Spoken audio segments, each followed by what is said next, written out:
안녕하십니까. 건양사이버대학교 요양시설경영학과 배나래 교수입니다. 이번 시간에 여러분들과 함께 하게 될 부분은 사회복지 실천의 기본 틀입니다. 우리가 사회복지 실천을 함에 있어서 기본적으로 어떠한 관점으로 바라볼 것인가 라는 부분입니다. 이 부분에서 우리가 기본 틀을 환경 속의 인간이라는 관점이라는 것입니다. 이 환경 속의 인간이라고 하는 부분은 우리가 이 개인과 환경 간의 상호작용을 이해하는 것이 필요하다라는 측면입니다. 즉, 사회복지 실천을 함에 있어서 제대로 된 사회복지 실천을 하고자 한다라면 이 개인의 어떤 클라이언트를 이해하기 위해서는 개인을 둘러싸고 있는 이 환경적인 요소를 이해하는 것이 필요하다라는 것이죠. 이 개인이 어떠한 문제를 나타내고 어떠한 어려움들을 호소할 때는 이 개인적인 요소가 있어서 나타나는 것도 있겠지만 환경적인 요소가 어우러져서 나타난 결과라고 본다라는 것입니다. 자, 그래서 환경 속의 인간이라고 하는 부분은 이 기본적으로는 이 인간의 심리 내면적인 특성을 이해하는 것이 필요하고, 다시 한번 얘기해서 사회복지 실천을 할 때 이 클라이언트의 개인적인 심리 내면적인 특성을 이해하는 것은 가장 기본적인 부분이고, 더불어서 우리가 살펴보아야 될 것은 환경 속에서 이 개인을 둘러싼, 클라이언트를 둘러싼 상황, 환경까지 모두 고려해야 된다라고 하는 것이 환경 속의 인간이다라고 한다라는 것입니다. 이 환경 속의 인간이라고 하는 부분, 그래서 person in environment라고 얘기하는데 이 PIE, 환경 속의 인간이라고 하는 부분은 이 개인이 어떠한 어려움과 어떠한 문제점을 보였을 때 이것이 개인이 가지고 있는 어떤 정신의학적인 문제라든지 질병에 의한 문제라든지 병리적인 어떤 개념이라고 보는 것이 그 개인의 문제라고 보는 것이 아니라 PIE로는 개인을 둘러싼 이 개인 주변의 지지 상황에 영향을 받아서 어떠한 문제로 어떠한 형태로 어려움이 발생이 된다라는 것입니다. 그래서 이 환경 속의 인간 PIE라고 하는 이 부분은 개인과 환경 모두에 초점을 두고 사회복지 실천을 한다라는 것입니다. 그래서 우리가 사회복지 실천을 함에 있어서 사회복지 전문직의 노력을 하는데 개인과 환경에 우리가 모두의 관심과 초점을 두는 것이 필요하다라는 것이죠.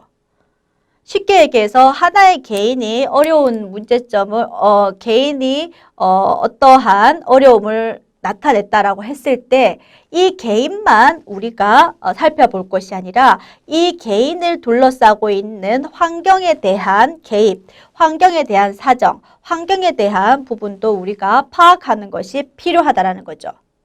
그런데 이 DSM이라고 하는 정신과에서 사용되고 있는 정신장애 진단 및 통계 매뉴얼, 정신질환 매뉴얼이라고 하는데요. 이 DSM 이 책에는요, 정신의학적인 문제들에 대해서 질병 혹은 병리적인 개념으로 우리가 파악을 한다라는 거죠. 그래서 개인이 어떠한 문제를 어떠한 문제가 나타났을 때 이 개인이 질병을 가졌거나 혹은 병리적인 문제가 있기 때문에 그런 부분으로 포커스를 맞춘다라는 겁니다. 그래서 이 DSM 체계의 불만의 결과로 PIE 체계가 나타났다라고 얘기를 하는데 이 PIE 체계는 얘기하는 것이 물론 개인이 가지고 있는 뭐 질병이라든지 병리적인 개념, 병리적인 어떤 어려움으로 그 사람이 문제를 표출할 수도 있지만 그 개인 주변으로부터 나오는 상황의 어떤 발로로 이 사람이 문제를 표출하는 경우도 있다라는 거죠. 그래서 이 주변으로부터 지지 상황을 모두 고려해서 문제를 분류하는 것이 필요하다라고 생각하는 것이 PIE 체계, 환경 속의 인간이다라는 겁니다. 그래서 이 DSM 체계와 PI 체계는요, 다르다라는 거죠. 이 DSM 체계는 인간의 개인적인 어떤 질병이라든지 병리적인 개념으로 이 문제를 정의하는 것에 비해서 PI 체계는 이 개인 주변의 환경적인 부분까지 모두 고려를 해서 물론 개인적인 질병이나 병리적인 개념도 있을 수 있겠지만 아울러서 이 개인 주변으로부터 나오는 지지 상황까지 모두 파악을 해서 문제를 우리가 보는 것이 바람직하다라고 이해된다라는 겁니다. 그래서 사회복지 기본 실천의 기본 틀에 이 환경 속의 인간이다라고 하는 부분은요, 이 사회복지 실천의 목적이 개인과 환경 간의 상호작용을 이해하는 것이 필요하다라는 겁니다. 그렇죠? 그래서 이 개인과 환경 간의 상호작용을 이해하는 것이 필요하고 또 이 상호작용이 제대로 이루어져서 이 사회 구성원 모두가 삶의 질을 향상시키는 것이 사회복지 실천이 이루고자 하는 부분이다라고 이야기를 하고 있다라는 것입니다.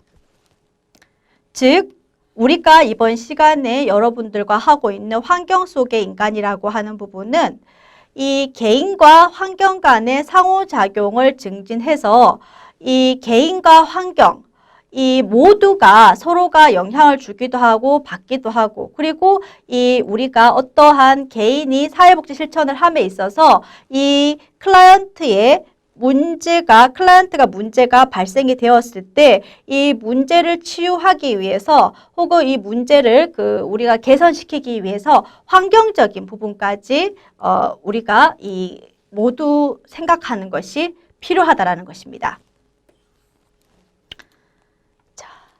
우리 이 환경 속의 인간이라고 하는 사회복지 실천 기본 틀을 이해할 때 많이 쓰이고 있는 이론적인 관점이 있습니다.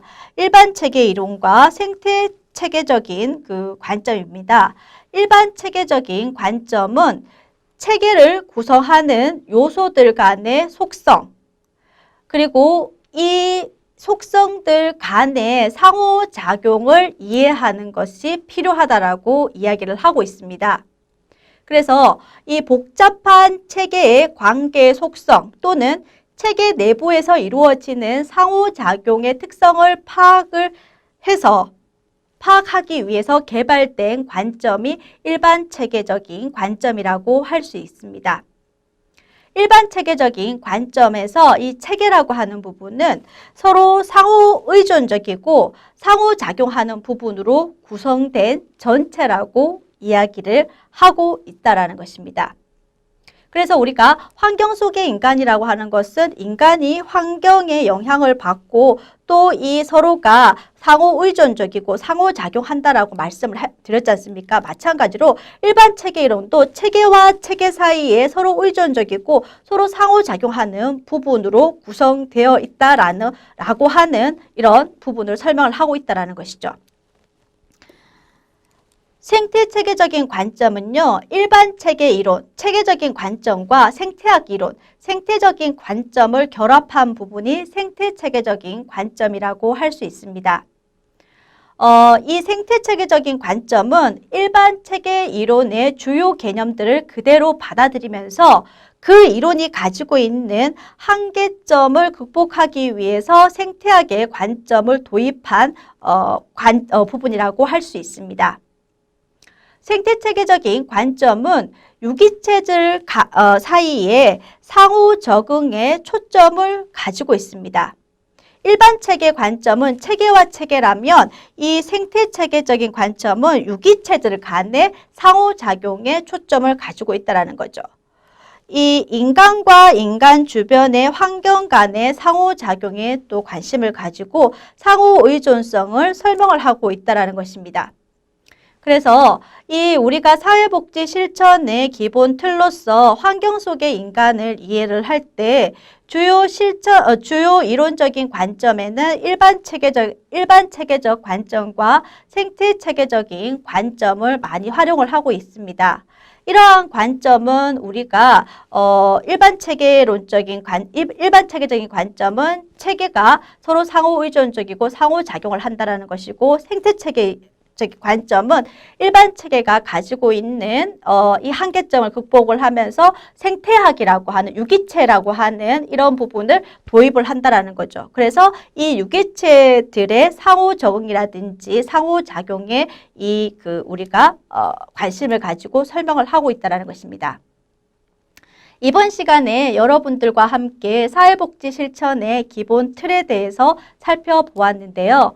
이 환경 속의 인간이라고 하는 부분, 사회복지 실천을 함에 있어서 이 클라이언트의 우리가 원조 과정에서 클라이언트를 도와주고 클라이언트를 지지하고 클라이언트의 어려움들을 우리가 이렇게 원조하는 과정에서 어떤 부분에 포커스를 맞춰야 될 것인가, 어떻게 우리가 기본적인 그 틀을 구성할 것인가라는 것을 생각했을 때 이 클라이언트 주변에 있는 환경적인 부분들도 우리가 이해를 해야 된다라고 하는 부분이라는 거죠. 그래서 클라이언트의 개인적인 속성이라든지 개인적인 특성을 이해하는 것은 기본이고, 이 클라이언트를 둘러싸고 있는 환경적인 부분, 그죠? 환경적인 부분까지 제대로 이해가 되었을 때 우리가 제대로 된 사회복지 실천이 이루어질 수 있다라고 설명을 할 수가 있겠습니다.